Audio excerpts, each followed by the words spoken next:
Hello, everyone. So, Ukraine's defense minister said that Ukraine will find a way to continue fighting no matter who wins the US election. That is not to say that we would rather not find out. Having seen what Trump can do and having heard what he wants to do, Ukrainian people would rather not have to fight this war without US support. I have no question, no doubt that they will give it their absolute best because they already have. But, they understand what's at stake here. Much like a lot of the countries in the rest of the world, people of Ukraine are wondering how a convicted felon and a rapist can be even a viable candidate. My parents ask me about this every time I talk to them, and I don't know what to tell them. But they do understand the risks, and I know they will fight. And in the worst case scenario, there is no doubt in my mind that, as I said many times, if Ukraine falls to Russia, the underground movement will be intense and ruthless. And of course, Ukraine has other allies if only they would get their act together. So on one hand, once again, Germany supposedly is pledging some military aid, but cutting it down. And this is not even approved yet. It's just in the plan for their budget. Germany really should know better.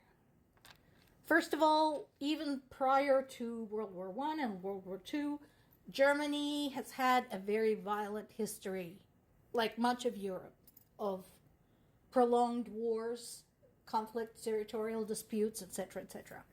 Second, following World War II, which is a lesson in and of itself, Germany relied very heavily on foreign aid.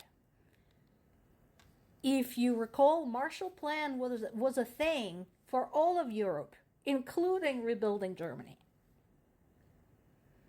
So, considering how much of its current economic wealth Germany owes to the Allies who helped rebuild it after World War II, it does surprise me that they dawdle as much as they do when it comes to helping Ukraine. Russia continues this rhetoric. They basically say, if US is going to put its weapon at its military bases in Germany, we're going to deploy nuclear weapons at our bases. And here's the thing. I know everybody is like in this permanent state of terror before Russia's nuclear weapon. First of all, we're talking about Russia here. And going back to even the Soviet times, everything is up for grabs. People steal. Not everybody, but a lot of them. So, we don't even know if their nuclear stockpile is functional. I'm not joking. We don't know if their stuff still works. Second of all, Putin has had a lot of plastic surgery, and he does understand that in case of a nuclear war, all that silicon in his face is going to melt.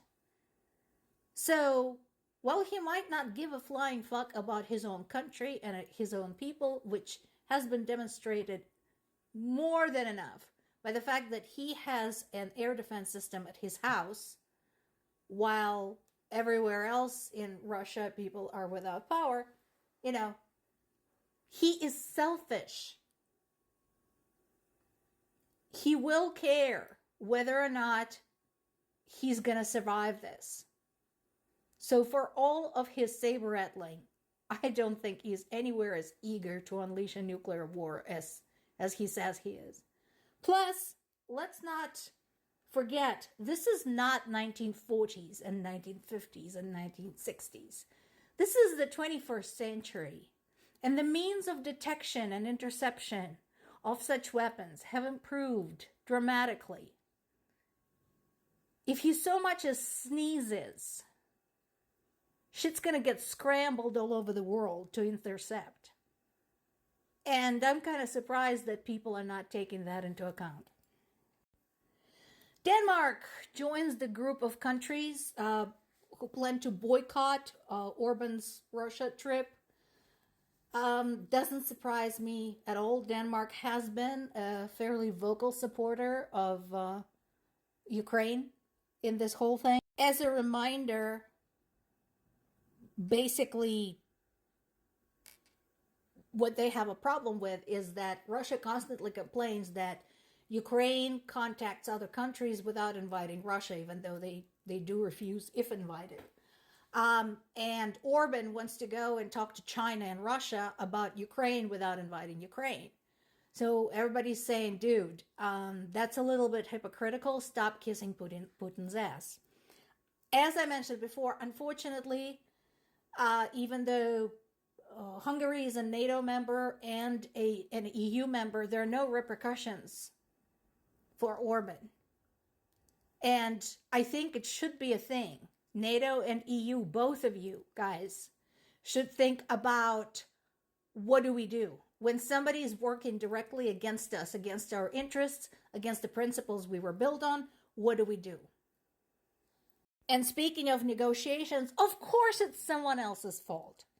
So basically, Russian minister blames U.S. media for hindering the negotiation to swap Gershkovich. What? We already know that he was grabbed and held on completely trumped up bogus charges.